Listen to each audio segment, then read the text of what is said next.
어머, 호텔에 누가 저런 똥차를 끌고 와? 요즘도 저런 차 타는 사람이 있어? 딸의 결혼 상견례 날이었어요. 호텔 주차장에서 명품을 두른 여자가 낡은 다마스를 보고 비웃었습니다. 그 여자가 똥차라고 말한 다마스를 타고 온 사람은 시골에서 온 예비 사돈 부부였어요. 농사짓고 슈퍼하는 평범한 사람들이었죠. 오늘 이야기는 딸 아이를 시집 보내려던 부부의 복수 스토리입니다. 이 엄청난 복수 이야기를 끝까지 함께 해주신다면 속이 뚫리는 기분을 느끼실 거예요. 그럼 오늘의 사연 지금 시작하겠습니다. 57살의 김정숙은 상견례 날 모욕을 당했어요. 호텔 주차장에서였습니다. 낡은 파란색 자동차 다마스에서 내리는 순간이었죠. 여자 목소리가 들렸어요. 비웃는 투였습니다. 돌아보니 명품 옷을 입은 여자가 서 있었어요. 벤츠 E 클래스에서 막 내린 참이었습니다. 한미숙이었어요. 오늘 만날 예비 사돈이었습니다. 58살이었죠. 온몸에 명품을 걸치고 있었어요. 가방만 500만 원은 좋게 넘어 보였습니다. 정숙 옆에는 남편 김철수가 있었어요. 59살이었습니다. 낡은 양복을 입고 있었어요. 시골에서 농사를 짓는 사람이었습니다. 손이 거칠었어요. 미숙 옆에도 남편이 있었어요. 박재욱이라고 했습니다. 60살이었죠. 고급 양복에 명품 시계를 차고 있었어요. 중견 제조업체 대표였습니다. 오늘은 두 집안의 상견례 날이었어요. 김 씨 부부의 딸 미나와 박 씨 부부의 아들 준영이 결혼을 약속한 사이였거든요. 미나는 27살이었어요. 중소기업에서 사무직으로 일했습니다. 월급이 250만 원이었어요. 평범한 직장인이었죠. 하지만 착하고 예뻤습니다. 그리고 미나의 남자친구인 준영은 30살이었어요. 대기업 차장이었습니다. 연봉이 8천만 원이었어요. 미나보다 조건이 좋았습니다. 둘은 2년 전에 만나 사귀었어요. 정숙은 시골에서 작은 슈퍼를 운영했고 남편 철수는 농사를 지었습니다. 소박하게 살았어요. 옷도 낡고 차도 오래됐습니다. 오늘 상견례 자리에 타고 온 자동차 다마스는 사용한 지 15년이나 됐어요. 슈퍼 배송용으로 쓰는 차였습니다. 박 씨 부부는 달랐어요. 재욱은 회사 대표였습니다. 직원이 80명이었어요. 매출이 50억이었습니다. 미숙은 전업주부였어요. 평생 남편 돈으로 살아오며 명품만 입고 다녔어요. 주차장에서 미숙이 정숙을 위아래로 훑어봤어요. 낡은 옷차림을 보더니 코웃음을 쳤습니다. 재욱도 철수를 힐끗 보고는 고개를 돌렸어요. 미나가 부모님을 모시고 왔어요. 미안한 표정이었습니다. 준영도 부모님과 함께였어요. 어색하게 웃었습니다. 정숙은 가방에서 선물을 꺼냈어요. 시골에서 정성껏 준비한 것이었습니다. 고추장과 된장, 그리고 쌀이었어요. 직접 만들고 수확한 거였습니다. 미숙이 그걸 보더니 눈살을 찌푸렸어요. 받으려고 하지도 않았습니다. 재욱은 쳐다보지도 않았어요. 6명이 호텔 레스토랑으로 걸어갔어요. 미숙과 재욱이 앞서갔습니다. 정숙과 철수는 뒤에서 따라갔어요. 미나는 중간에서 난처해했습니다. 레스토랑에 도착했어요. 고급스러운 곳이었습니다. 한 사람당 15만 원짜리 코스였어요. 정숙은 부담스러웠습니다. 테이블에 앉았어요. 분위기가 어색했습니다. 미숙이 메뉴판을 보더니 말했어요. 오늘은 자기들이 내겠다고요. 선심을 쓰는 말투였습니다. 음식이 나오기 전에 박 씨 부부가 김 씨 부부에 대해 물었어요. 무슨 일을 하는지, 어디 사는지 자세히 캐물었습니다.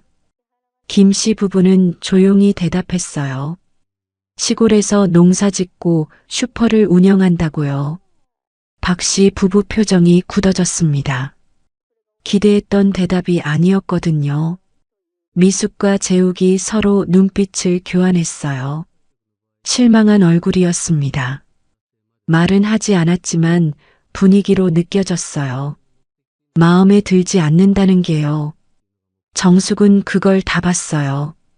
가슴이 답답했습니다. 철수도 느꼈어요. 주먹을 불끈 쥐었다가 피며 참고 있었어요. 하지만 박 씨 부부는 몰랐어요. 자신들이 겉모습만 보고 무례하게 저지른 행동이 얼마나 큰 실수였는지를요. 상견례는 시작도 하기 전에 어긋나고 있었습니다. 상견례 하루 전이었어요. 정숙은 새벽부터 일어나서 선물을 준비했습니다. 1년 전에 담가둔 고추장을 꺼냈어요. 맛이 깊었습니다. 3년 묵은 된장도 꺼냈어요. 그리고 직접 농사 지은 쌀도 포장했습니다. 정성이 가득한 선물이었어요. 시골에서는 이런 걸 제일 귀하게 여겼거든요. 철수는 20년 전에 산 양복을 꺼냈어요. 오래됐지만 깨끗했습니다. 다림질을 하고 구두도 닦았어요. 둘은 긴장했습니다. 딸의 결혼이니까요. 아침이 밝았어요. 정숙은 제일 좋은 옷을 입었습니다. 하지만 낡아 보였어요. 명품은 아니었거든요. 철수도 양복을 입었는데 어색해 보였습니다. 평소엔 농사일 작업복만 입었으니까요. 다마스에 선물을 싣고 시동을 걸었어요. 엔진 소리가 컸습니다. 15년 된 차였어요. 서울까지 2시간이 걸렸습니다. 다마스는 느렸어요. 다른 차들이 쌩쌩 지나갔습니다. 호텔에 도착했어요. 높은 건물에 정숙은 주눅이 들었습니다. 이런 곳은 처음이었거든요. 주차장에는 고급 차들이 즐비했어요. 벤츠, BMW, 렉서스요. 다마스가 초라해 보였습니다. 차에서 내렸어요. 그때 옆에서 벤츠가 섰습니다. 미숙과 재욱이 내렸어요. 미숙이 다마스를 보더니 비웃었습니다. 재욱도 고개를 저었어요. 어머, 호텔에 누가 저런 똥차를 끌고 와? 요즘도 저런 차 타는 사람이 있어? 정숙은 들었어요. 미숙이 재욱에게 속삭이는 소리를요. 가슴이 뜨거워졌지만 참았습니다. 오늘은 딸을 위한 날이니까요. 딸 미나가 와서 부모님을 보고 달려왔어요. 걱정스러운 얼굴이었습니다. 준영도 부모님 옆에 서 있었어요. 어색하게 인사했습니다. 6명이 레스토랑으로 걸어갔어요. 분위기가 이상했습니다. 입구에서 정숙이 선물을 내밀었는데 미숙이 받지 않았어요. 냄새가 난다며 얼굴을 찌푸리고 코를 막았어요. 손을 내밀지도 않았습니다. 재욱이 선물을 힐끗 보고는 코웃음을 쳤어요. 미숙은 웨이터를 불러 저거 치워달라고 했습니다. 정숙 앞에서요. 정숙은 얼굴이 빨개졌어요. 미나가 엄마 손을 잡았습니다. 미안하다는 표정이었어요. 테이블에 앉았어요. 메뉴판을 보니 한 사람당 15만 원이었습니다. 정숙과 철수는 부담스러웠어요. 시골에서는 상상도 못할 가격이었거든요. 미숙이 오늘은 자기들이 낸다고 했어요. 걱정 말라고요. 말투가 이상했습니다. 시혜를 베푸는 것 같았어요. 음식이 나오기 시작했어요. 양이 적었고 포크가 여러 개였습니다. 정숙은 어떻게 먹어야 할지 몰랐어요. 미숙이 정숙이 포크를 잘못 잡는 걸 보고 재욱에게 눈짓했습니다. 재욱이 김씨 부부에게 어디 사냐고 물었어요. 철수가 경기도 어느 시골이라고 대답했습니다. 미숙이 고개를 끄덕이며 아, 시골이구나 하는 표정을 지었어요. 재욱이 또 물었습니다. 딸이 어느 학교를 나왔냐고요. 미나가 지방 국립대라고 대답했어요. 미숙 표정이 변했습니다. 실망한 얼굴이었어요. 준영은 서울대를 나왔거든요. 재욱이 말했어요.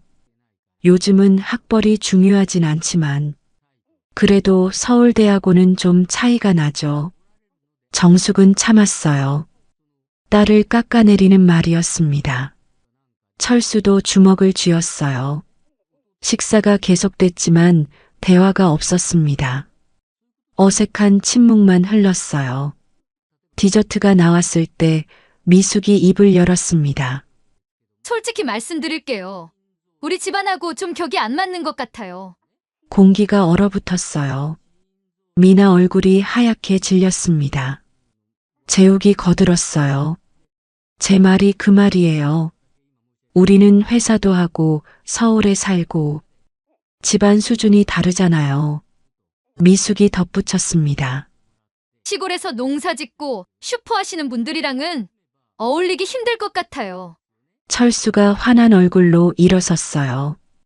정숙이 남편 팔을 잡아 진정시켰습니다. 미나가 울먹였고 준영은 고개를 숙인 채 아무 말도 하지 않았어요.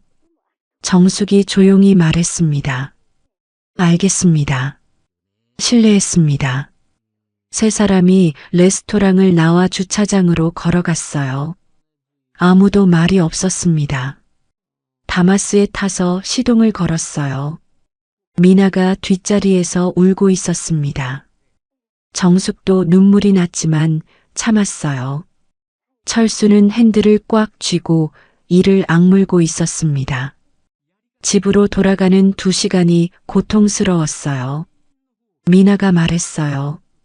엄마, 아빠, 죄송해요. 정숙이 대답했습니다. 내가 왜 미안해. 우리가 부족해서 그래. 하지만 마음속으로는 분노가 끓어올랐어요. 시골집에 도착해서 셋이서 말없이 앉아 있었습니다. 철수가 입을 열었어요. 여보. 정숙이 고개를 들었습니다. 철수 눈빛이 달라져 있었어요.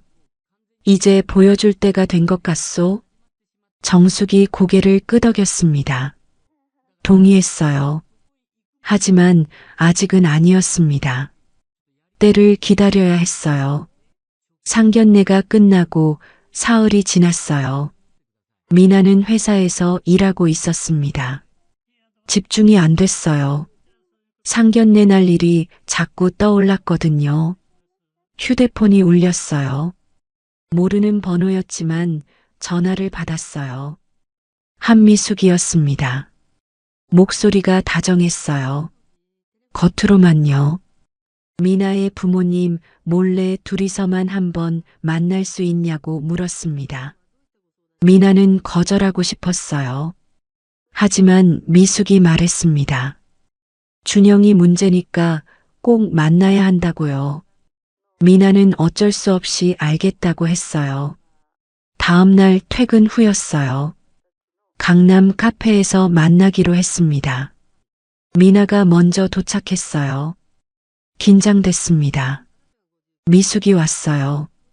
명품 가방을 들고 있었습니다. 화장이 진했어요. 안더니 커피를 주문했습니다. 미나 것도 시켰어요. 미나 의견은 묻지 않았습니다. 한참 동안 날씨 이야기를 했어요. 요즘 날씨가 좋다느니 봄이 왔다느니요. 미나는 왜 불렀는지 궁금했습니다. 커피가 나왔어요. 미숙이 한 모금 마시고는 본론을 꺼냈습니다. 표정이 달라졌어요. 차가워졌습니다. 미나 씨, 솔직하게 이야기할게요. 미나가 긴장했어요. 미숙이 계속 말했습니다. 우리 준영이가 당신한테 맞춰서 사는 거 원치 않아요. 시골 처가댁 챙기는 것도 부담이고요. 가슴이 철렁했어요. 미나는 아무 말도 못했습니다. 미숙이 물었어요. 혼수는 얼마나 준비할 수 있냐고요. 우리 집안은 최소 5천만 원은 해야 한다고 했습니다. 미나가 대답했어요. 저희 형편이 어렵다고요. 그 정도는 힘들 것 같다고요. 미숙 얼굴에 실망이 가득했어요. 역시 그렇군요 하는 표정이었습니다. 그러면서 말했어요. 그럼 결혼이 어렵겠다고요. 포기하는 게 서로를 위해 좋을 거라고요. 미나 눈에 눈물이 맺혔어요. 미숙은 신경 쓰지 않았습니다. 가방에서 휴지를 꺼내 미나에게 건넸어요. 기계적인 동작이었습니다. 미숙이 덧붙였어요. 준영이는 대기업 차장이고 연봉이 8천만 원이라고요. 미나는 중소기업에 월급 겨우 250만 원이잖냐고요. 현실을 보라고 했습니다. 미나가 떨리는 목소리로 말했어요. 저는 돈 때문에 만난 게 아니라고요.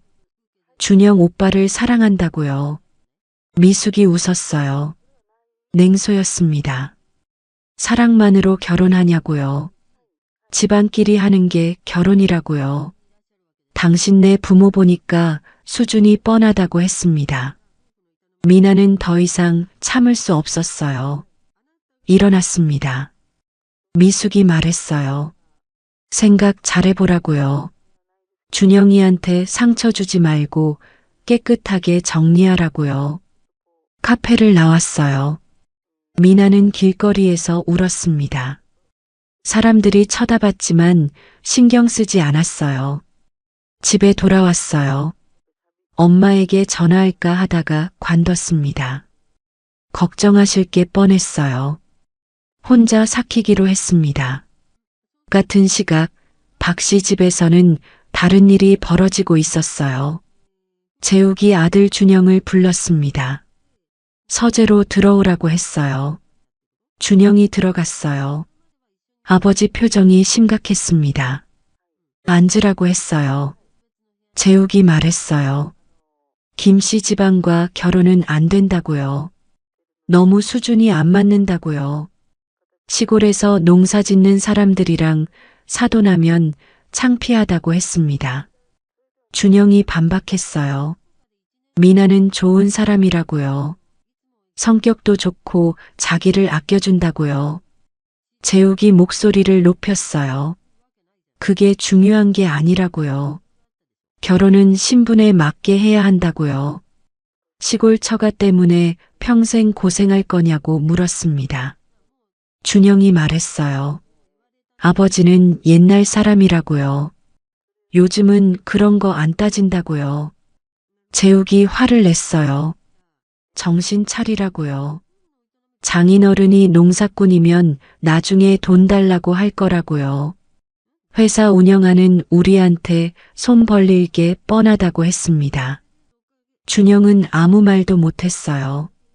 아버지 말이 조금씩 마음에 스며들었습니다. 재욱이 마지막으로 말했어요. 차장까지 올라간 내가 왜 굳이 그런 집안 딸과 결혼하냐고요. 더 좋은 여자 많다고요. 준영이 서재를 나왔어요. 머리가 복잡했습니다. 미나한테 전화하려다가 관뒀어요. 뭐라고 말해야 할지 몰랐습니다. 며칠이 지났어요. 준영은 미나에게 연락을 잘 안 했습니다. 바쁘다는 핑계를 댔어요. 미나는 느꼈습니다. 뭔가 달라졌다는 걸요. 통화를 해도 예전 같지 않았어요. 준영 목소리가 차가웠습니다. 만나자는 말도 안 했어요. 미나는 불안했습니다. 일주일이 지났어요. 미나는 더 이상 참을 수 없었습니다. 엄마에게 전화했어요. 울면서 이야기했습니다. 카페에서 있었던 일을요. 준영이 달라진 것도요. 정숙은 전화를 받고 가슴이 찢어지는 것 같았어요. 딸이 우는 소리를 들으니 견딜 수가 없었습니다. 철수에게 말했어요. 남편도 분노했습니다. 하지만 어쩔 수 없었어요. 당장 뭘 할 수도 없었습니다. 참아야 했어요. 열흘이 더 지났어요. 미나는 준영과 거의 연락을 못하고 있었습니다. 전화해도 바쁘다는 말만 돌아왔어요. 뭔가 잘못되고 있다는 걸 느꼈습니다. 그날도 평범한 퇴근길이었어요. 회사 건물을 나서는데 누군가 서 있었습니다. 한미숙이었어요. 명품 가방을 들고 미나를 기다리고 있었습니다.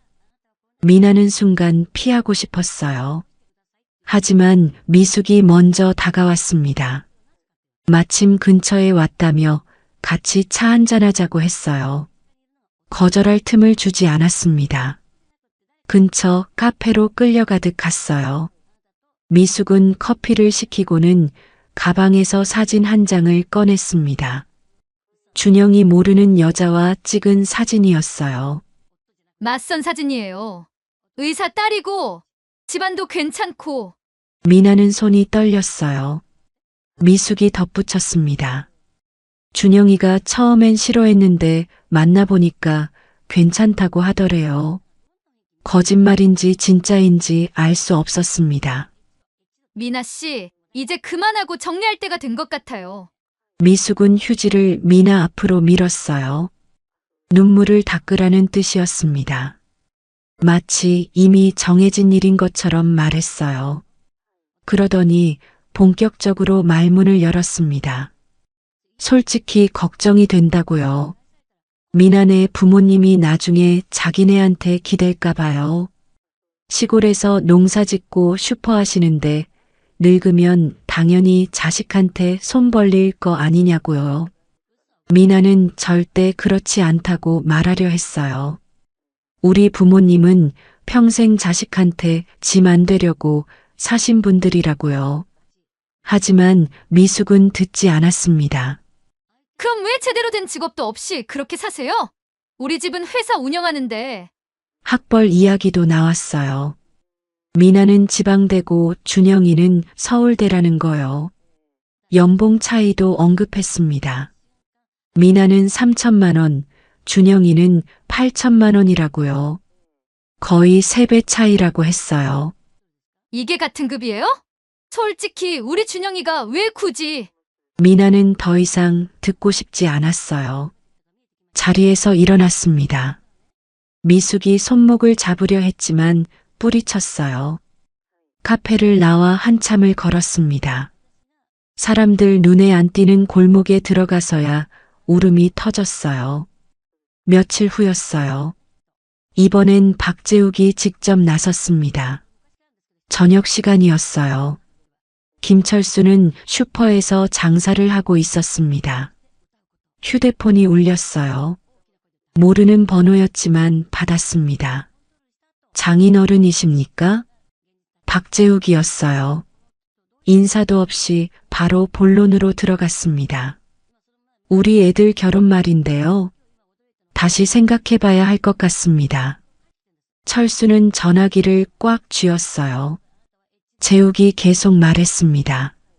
솔직히 집안 차이가 너무 난다고요. 따님은 좋은데 집안이 문제라고요. 시골에서 농사 짓고 슈퍼 하시잖아요.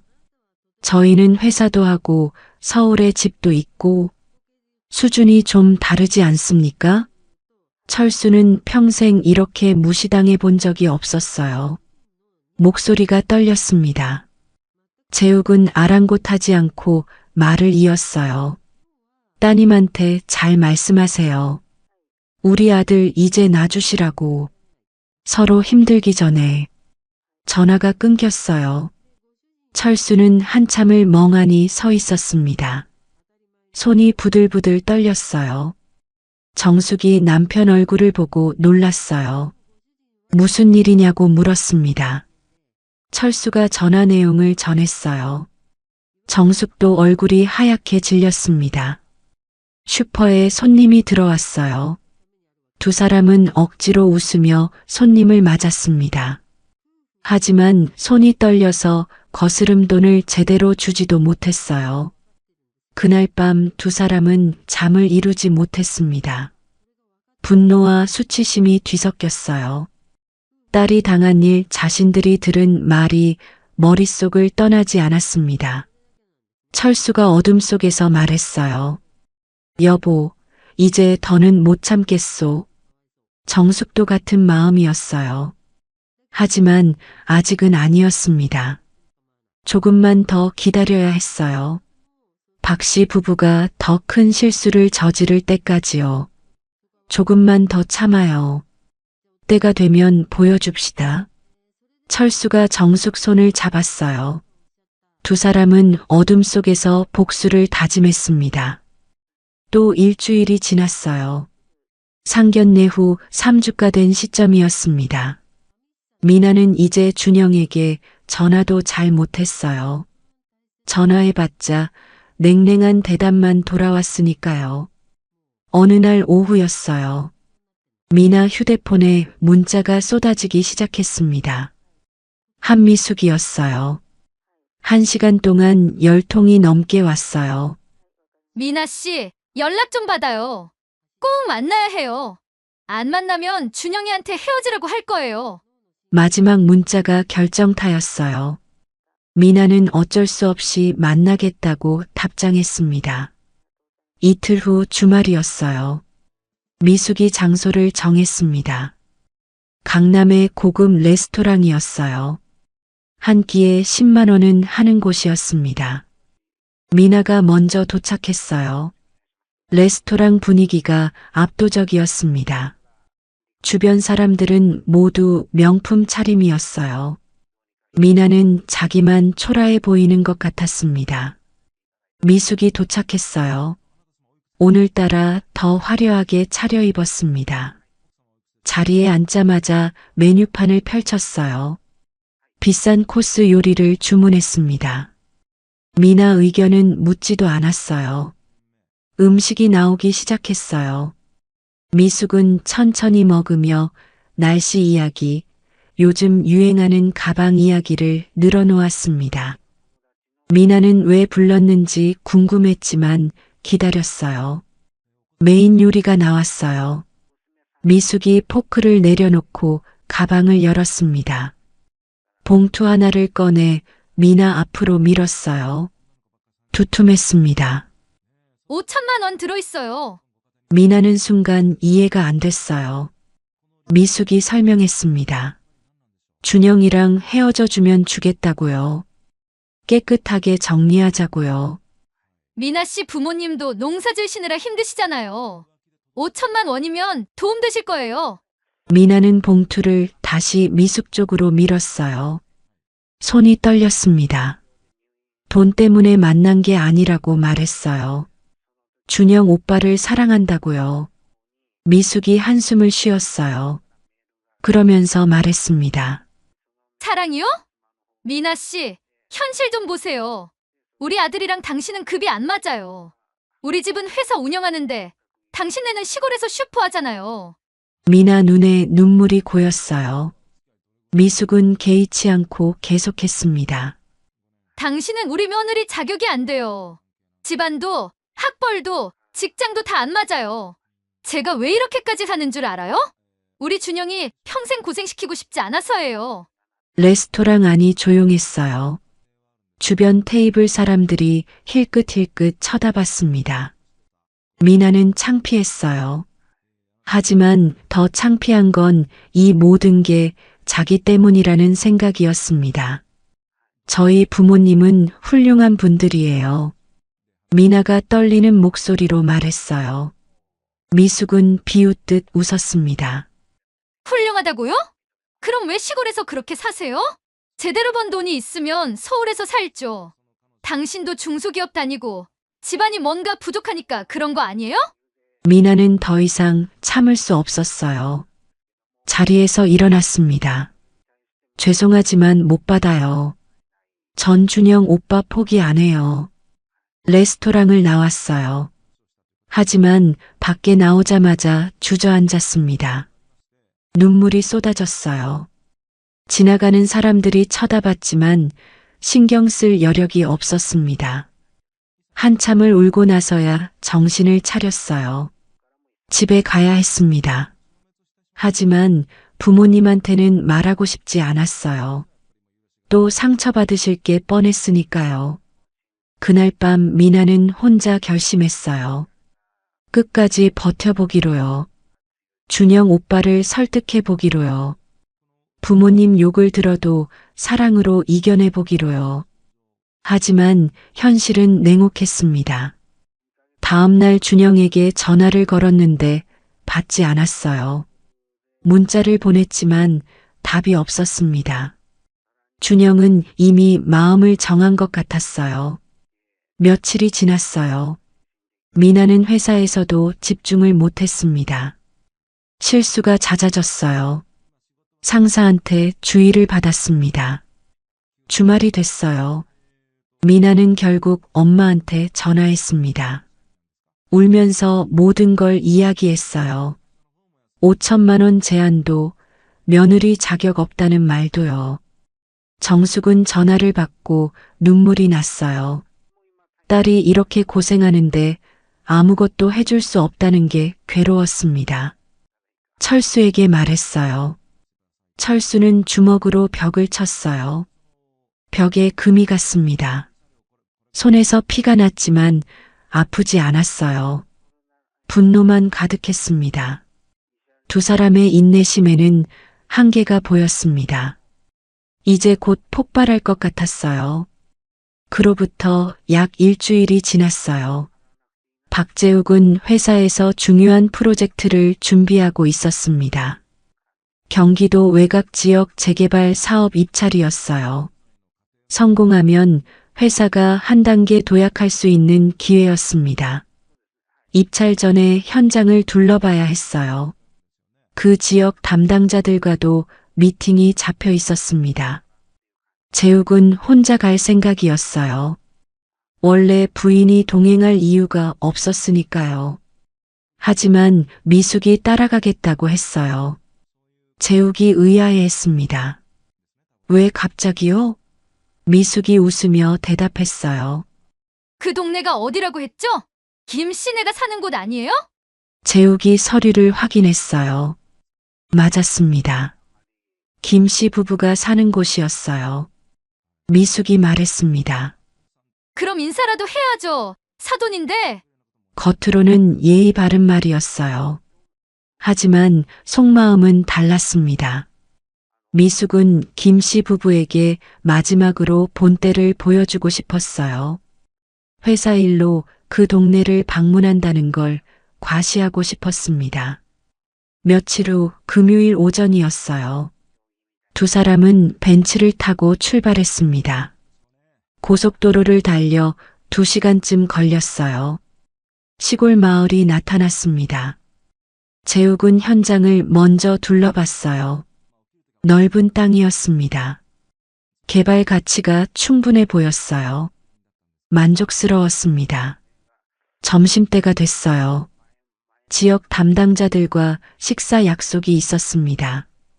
한정식집에서 만나기로 했어요. 식당으로 가는 길이었습니다. 마을 중심가를 지나가는데 작은 슈퍼가 보였어요. 간판에 정다운 슈퍼라고 적혀 있었습니다. 미숙이 말했어요. 여기 들러요. 물 좀 사고. 차를 세웠어요.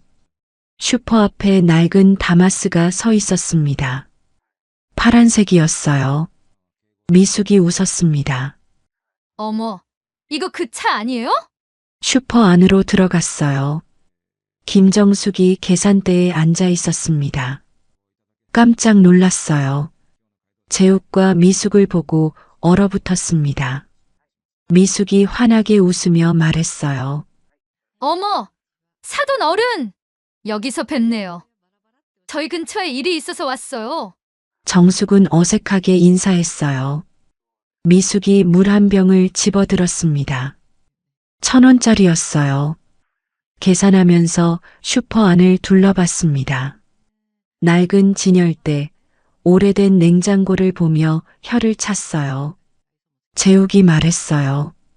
이 지역 개발 프로젝트 입찰 때문에 왔다고요.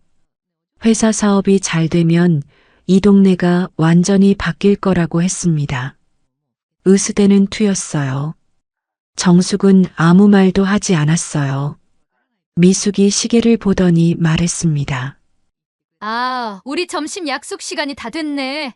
사돈 어른도 점심 드셨어요? 정숙이 아직이라고 대답했어요. 미숙이 제안했습니다. 그럼 우리랑 같이 드실래요? 어차피 지역분들이랑 식사하는 건데 사돈 어른도 오시면 좋죠. 겉으로는 친절한 제안이었어요. 하지만 눈빛이 달랐습니다.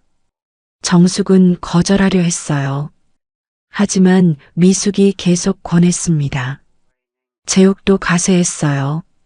사돈, 가까운 데 사시는데 같이 식사하시죠. 결국 정숙이 수락했어요. 남편 철수에게 전화했습니다. 밭에서 일하고 있던 철수가 급하게 왔어요. 두 사람은 다마스를 타고 한정식집으로 향했습니다. 한정식집은 마을에서 제일 큰 식당이었어요. 넓은 방에 이미 지역 담당자 3명이 와 있었습니다. 재욱과 인사를 나눴어요. 김씨 부부가 들어왔어요. 낡은 옷차림이었습니다. 담당자들이 김철수를 보더니 얼굴이 굳었어요. 뭔가 말하려다 참았습니다. 재욱과 미숙은 그걸 눈치채지 못했어요. 자리에 앉았어요. 박씨 부부, 김씨 부부, 담당자 3명이었습니다. 음식이 나오기 시작했어요. 재욱이 프로젝트 이야기를 꺼냈어요. 자기 회사가 얼마나 잘 나가는지 자랑했습니다. 직원이 80명이고 매출이 50억이라고요. 이번 입찰에 자신 있다고 했어요. 미숙이 김씨 부부를 보며 말했습니다. 사돈 어른, 이 동네 개발되면 땅 보상 좀 받으시겠어요? 정숙이 조금 받을 수 있을 거라고 대답했어요. 재욱이 끼어들었습니다. 그래봤자 얼마 안 될 거예요. 농지는 보상금이 적거든요. 그래도 슈퍼 그만두시고 편히 쉬실 수는 있겠네요. 담당자 한 명이 잔을 들다 멈췄어요. 불편한 표정이었습니다. 다른 담당자가 슬쩍 재욱을 쳐다봤어요. 하지만 아무 말도 하지 않았습니다.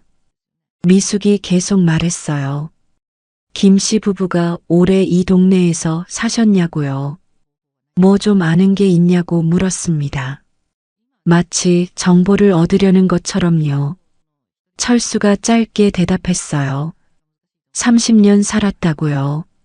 재욱이 고개를 끄덕이며 말했습니다. 그럼 이 동네 사정 잘 아시겠네요. 담당자들이 서로 눈치를 봤어요.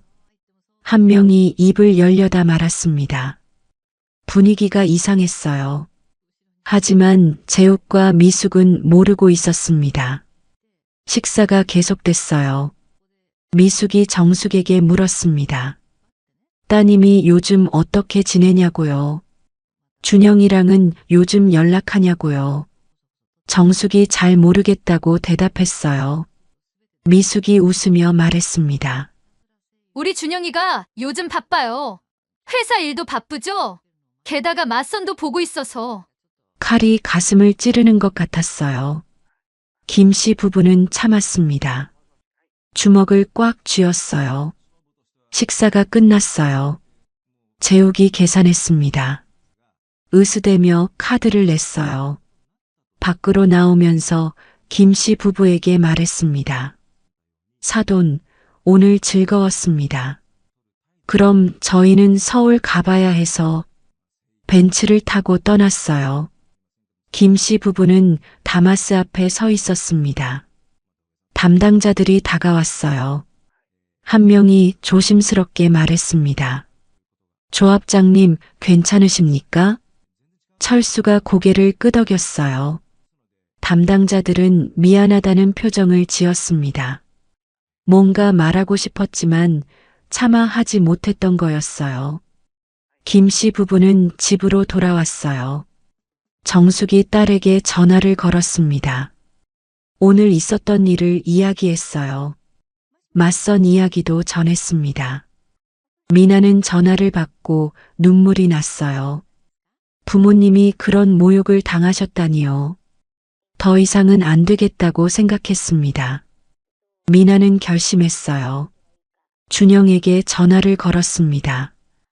이번엔 준영이 받았어요.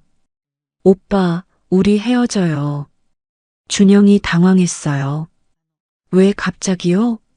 미나가 대답했습니다. 오빠 부모님 때문이에요. 저도 이제 더 이상은 못 참겠어요. 준영은 뭐라고 말해야 할지 몰랐어요. 사실 안도감도 들었습니다. 부모님이 원하던 결과였으니까요. 그래. 미안해. 전화가 끊겼어요. 준영은 부모님에게 소식을 전했습니다.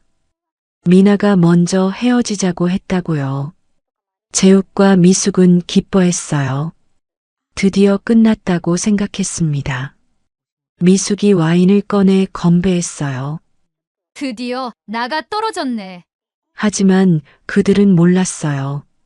진짜 싸움은 이제부터라는 걸요. 미나가 준영과 헤어진 다음 날이었어요. 토요일 아침이었습니다. 김철수는 일찍 일어나 전화를 걸었어요. 대학 동창인 이영수에게였습니다. 영수는 지역 농협조합장이었어요. 오랜 친구였습니다. 철수가 말했어요. 급하게 만나고 싶다고요. 중요한 일이라고요. 2시간 후 농협 사무실에서 만났어요. 영수가 걱정스러운 얼굴로 물었습니다. 무슨 일이냐고요? 철수가 박씨 부부 이야기를 꺼냈어요. 상견례부터 어제 식사 자리까지 모든 걸 말했습니다. 영수는 듣고 화가 났어요. 오랜 친구가 그런 모욕을 당했다니요. 철수가 조용히 말했습니다. 자네 도움이 필요해. 영수가 무엇이 필요하냐고 물었어요. 철수가 대답했습니다. 박재욱 회사 재무 상태를 알고 싶다고요. 그리고 재개발 조합 회의를 소집해 달라고요. 영수는 알겠다고 했어요. 월요일에 바로 움직이겠다고요. 주말이 지나고 월요일이 됐어요. 영수는 금융권 인맥을 동원했습니다. 박재욱 회사 재무 상태를 파악했어요. 결과는 예상보다 안 좋았습니다. 회사 매출은 50억이 맞았어요. 하지만 부채가 15억이나 됐습니다. 순이익은 3억 정도였어요. 게다가 이번 재개발 입찰에 20억을 투자할 계획이었습니다. 영수가 철수에게 전화했어요. 박재욱 회사가 이번 입찰에 사활을 걸었다고요. 떨어지면 큰 타격을 입을 거라고 했습니다. 철수는 알았다고 대답했어요. 그리고 물었습니다. 조합회의는 언제 가능하냐고요. 영수가 말했습니다. 수요일에 잡겠다고요. 수요일 저녁이었어요. 재개발 조합 사무실에 조합원들이 모였습니다. 15명 정도였어요. 모두 이 지역에서 오래 산 사람들이었습니다. 회의가 시작됐어요. 영수가 먼저 입을 열었습니다. 오늘은 입찰 관련 중요한 안건이 있다고요. 조합장님이 말씀하실 게 있다고 했습니다. 철수가 일어났어요. 조합장은 철수였습니다. 30년간 이 지역을 지킨 사람이었어요. 조합원들이 신뢰하는 인물이었습니다. 철수가 박재욱 회사 이야기를 꺼냈어요. 입찰 예정 업체라고요. 그런데 이 사람들에 대해 알아야 할 게 있다고 했습니다. 그리고 털어놨어요. 딸의 결혼 상견례에서 있었던 일부터요. 상견례 후 전화 협박, 회사 앞 기습, 돈으로 매수 시도까지요. 그리고 지난 금요일 식사 자리에서 당한 모욕까지 전부 말했습니다. 조합원들 표정이 굳어졌어요. 한 명이 말했습니다. 그 사람들이 조합장님을 그렇게 대했다고요? 다른 조합원도 화를 냈어요. 30년간 이 지역을 위해 헌신한 철수를 무시했다니요. 용납할 수 없다고 했습니다. 철수가 계속 말했어요. 자기 개인 일로 조합 일을 섞고 싶지는 않다고요. 하지만 이런 사람들이 이 지역 개발을 맡아도 되는지 의문이라고 했습니다. 영수가 자료를 꺼냈어요. 박재욱 회사 재무 상태였습니다. 부채가 많고 이번 입찰에 회사 운명을 걸었다고 설명했어요. 만약 중간에 자금난이 생기면 개발이 중단될 수도 있다고 했습니다. 조합원들이 술렁거렸어요. 한 명이 말했습니다. 다른 업체는 없냐고요. 영수가 대답했습니다. 경쟁사가 하나 더 있다고요. 훨씬 큰 회사고 재무 상태도 건실하다고요. 표결에 들어갔어요. 박재욱 회사 입찰을 배제할지 말지요. 손을 들었습니다. 15명 전원이 손을 들었어요. 만장일치였습니다. 영수가 기록했어요. 박재욱 회사는 입찰에서 배제됐습니다. 경쟁사에게 우선 협상권이 넘어갔어요. 회의가 끝났어요. 조합원들이 철수에게 다가와 위로했습니다. 한 명이 말했어요. 조합장님, 그런 사람들은 우리 동네 개발 못합니다. 걱정 마세요. 철수는 고마워했어요. 하지만 표정은 담담했습니다. 이제 시작이었으니까요. 다음 날 박재욱에게 통보가 갔어요. 입찰 배제 통지서였습니다. 재욱은 사무실에서 통지서를 받았어요. 순간 눈앞이 캄캄했습니다. 왜 배제됐는지 이해가 안 됐어요. 회사 실적도 괜찮았고 조건도 충족했는데요. 조합에 전화를 걸었습니다. 영수가 받았어요. 재욱이 따졌습니다. 왜 배제됐냐고요? 영수가 담담하게 대답했어요. 조합 회의에서 결정된 사항입니다. 더 적합한 업체를 선정했습니다. 재욱이 항의했어요. 재심사를 요청하겠다고요. 영수가 말했습니다. 이미 경쟁사와 계약 진행 중입니다. 죄송합니다. 전화가 끊겼어요. 재욱은 주저앉았습니다. 이번 입찰을 위해 20억을 투자했어요. 사전 조사비, 컨설팅 비용, 설계비까지요. 그 돈이 전부 날아간 겁니다. 회사 자금 사정이 악화됐어요. 은행 대출 상환도 밀렸습니다. 직원들 월급도 걱정이었어요. 재욱은 미숙에게 전화했어요.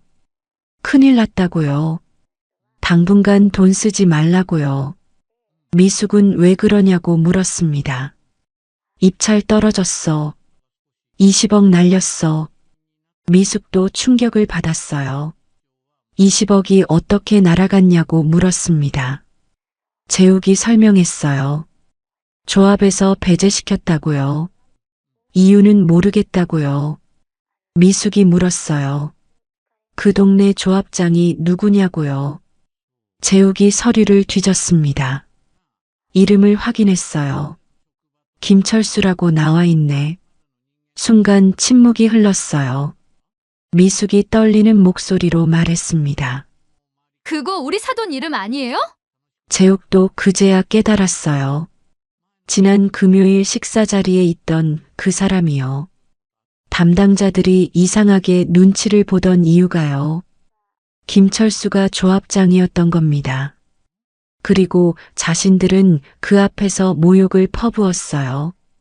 재욱은 다시 조합에 전화를 걸었어요. 영수가 받았습니다. 재욱이 물었어요. 김철수 조합장님과 통화하고 싶다고요. 죄송하지만 조합장님은 통화 받지 않으신답니다. 전화가 끊겼어요. 재욱은 식은땀이 났습니다. 잘못 건드렸다는 걸 깨달았어요. 그날 밤 박 씨 부부는 잠을 이루지 못했어요. 20억이 날아갔습니다. 회사가 위기에 빠졌어요. 그리고 그 이유가 김 씨 부부와의 갈등 때문이라는 걸 알았습니다. 재욱이 말했어요. 김철수가 조합장이었어. 우리가 완전히 잘못 봤어. 미숙도 불안했어요. 앞으로 무슨 일이 더 생길지 모르겠다고요. 하지만 이미 늦었습니다. 복수는 이제 시작이었으니까요. 일주일이 지났어요. 박재욱 회사는 급속도로 무너지고 있었습니다. 입찰 탈락으로 20억이 날아간 게 시작이었어요. 하지만 거기서 끝이 아니었습니다. 은행에서 연락이 왔어요.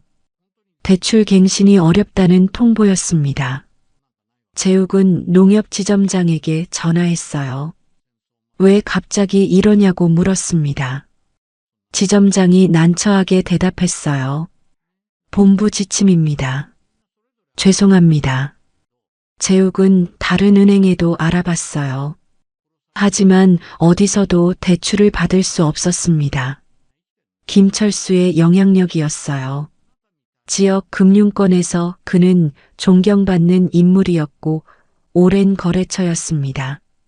어느 날 저녁이었어요. 미숙이 재욱에게 말했습니다. 김 씨 부부한테 가봐요. 용서를 빌어요. 재욱은 고개를 저었어요. 자존심이 상했습니다. 하지만 미숙이 울면서 말했어요. 자존심이 중요해요? 우리 이렇게 망했어요. 다음 날 주말이었어요. 박 씨 부부는 중고차를 몰고 시골로 향했습니다. 김 씨 부부를 찾아가는 길이었어요. 2시간을 달려 도착했어요. 정다운 슈퍼가 보였습니다. 차를 세우고 내렸어요. 슈퍼 안으로 들어갔습니다. 김정숙이 계산대에 앉아 있었어요. 박 씨 부부를 보고 표정이 굳었습니다. 철수도 안쪽에서 나왔어요. 두 사람은 말없이 박 씨 부부를 바라봤습니다. 재욱이 입을 열었어요. 저희가 잘못했습니다. 미숙도 고개를 숙였어요. 재욱이 계속 말했습니다. 그동안 무례하게 대한 것, 모욕한 것 전부 잘못이었다고요. 용서해달라고 했어요. 정숙과 철수는 아무 말도 하지 않았어요. 재욱이 무릎을 꿇었습니다. 미숙도 따라 무릎을 꿇었어요. 슈퍼 바닥에 무릎을 꿇고 빌었습니다. 제발 한 번만 봐주십시오. 입찰만이라도 다시 검토해 주시면. 철수가 조용히 말했어요. 이미 경쟁사와 계약했습니다. 되돌릴 수 없어요. 재욱이 계속 빌었어요. 그럼 금융 쪽만이라도 풀어달라고요. 대출을 받을 수 있게 해달라고요. 정숙이 입을 열었습니다. 우리가 뭘 해드릴 수 있을까요? 우리는 그냥 시골에서 농사 짓고 슈퍼하는 사람들인데요. 박 씨 부부가 얼어붙었어요. 자신들이 했던 말이었습니다. 정숙이 계속 말했어요. 격이 안 맞잖아요. 집안 수준이 다르다고 하셨잖아요. 미숙이 울기 시작했어요. 철수가 말했습니다. 일어나세요. 우리 슈퍼 바닥 더러워집니다. 냉정한 말투였어요. 박 씨 부부는 일어났습니다. 재욱이 마지막으로 말했어요. 정말 죄송합니다. 우리가 잘못했습니다. 정숙이 대답했어요. 알겠습니다. 이제 가보세요. 박 씨 부부는 슈퍼를 나왔어요. 차에 탔습니다. 미숙이 운전대에 얼굴을 묻고 울었어요. 재욱은 멍하니 앞을 바라봤습니다. 모든 게 끝났어요. 용서받지 못했습니다. 앞으로 어떻게 살아야 할지 막막했어요. 회사 자금 사정이 악화됐어요. 거래처에 물건값을 제때 못 줬습니다. 거래처들이 하나둘 떨어져 나갔어요. 새 주문도 들어오지 않았습니다. 한 달이 지났어요.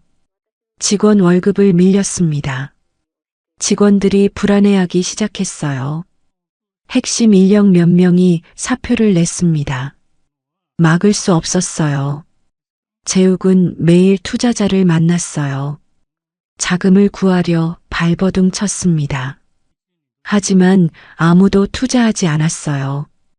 회사 전망이 좋지 않다는 소문이 돌았거든요. 2달이 지났어요. 회사는 결국 부도 처리됐습니다. 직원 80명이 전부 해고됐어요. 재욱은 사무실 책상 앞에 멍하니 앉아 있었습니다. 준영도 실직했어요. 대기업 차장이었던 그는 아버지 회사가 망했다는 소문 때문에 회사에서 찍혔습니다. 승진해서 밀렸어요. 결국 권고사직을 당했습니다.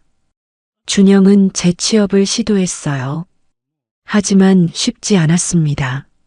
30살에 실직하고 경력도 애매했어요. 면접을 봐도 떨어졌습니다. 박 씨 집안의 경제 상황은 최악이었어요. 미숙은 명품 가방과 옷을 팔기 시작했습니다. 중고 거래 앱에 하나씩 올렸어요. 그토록 자랑하던 500만 원짜리 가방도 200만 원에 팔렸습니다. 하지만 그것만으로는 부족했어요. 집 대출 상환을 못했습니다. 은행에서 경매 신청을 했어요. 강남 아파트가 경매에 넘어갔습니다. 미숙이 울먹이며 말했어요. 우리 집까지 잃는 거예요? 재욱은 아무 대답도 하지 못했어요. 모든 게 자기 잘못 같았습니다. 김 씨 부부를 함부로 대한 게 시작이었어요. 석 달이 지났어요. 집이 팔렸습니다.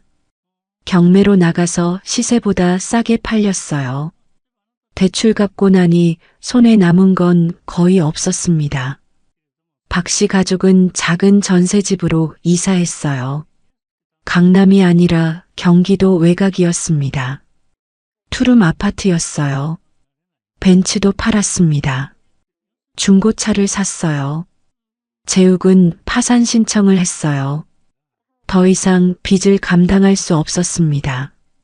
신용불량자가 됐어요. 준영도 아버지 보증을 섰던 게 있어서 함께 신용불량자가 됐습니다. 한편 김 씨 부부는 슈퍼에서 서로를 바라봤어요. 철수가 정숙 손을 잡았습니다. 정숙이 눈물을 닦았어요. 복수는 끝났어요. 하지만 기쁘지 않았습니다. 딸이 받은 상처는 여전했으니까요. 며칠 후였어요. 지역 신문에 기사가 났습니다. 김철수 조합장의 재산 규모가 공개됐어요. 재개발로 인한 보상금이 300억이 넘는다는 내용이었습니다. 동네 사람들이 놀랐어요. 그렇게 검소하게 사시던 분이 그런 부자였다니요. 하지만 곧 존경으로 바뀌었습니다. 가진 게 많아도 교만하지 않고 이웃과 함께 살아온 분이었으니까요. 재개발 사업은 경쟁사가 맡았어요.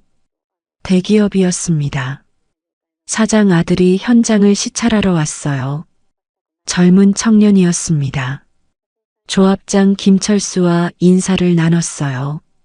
그 자리에 미나가 있었어요.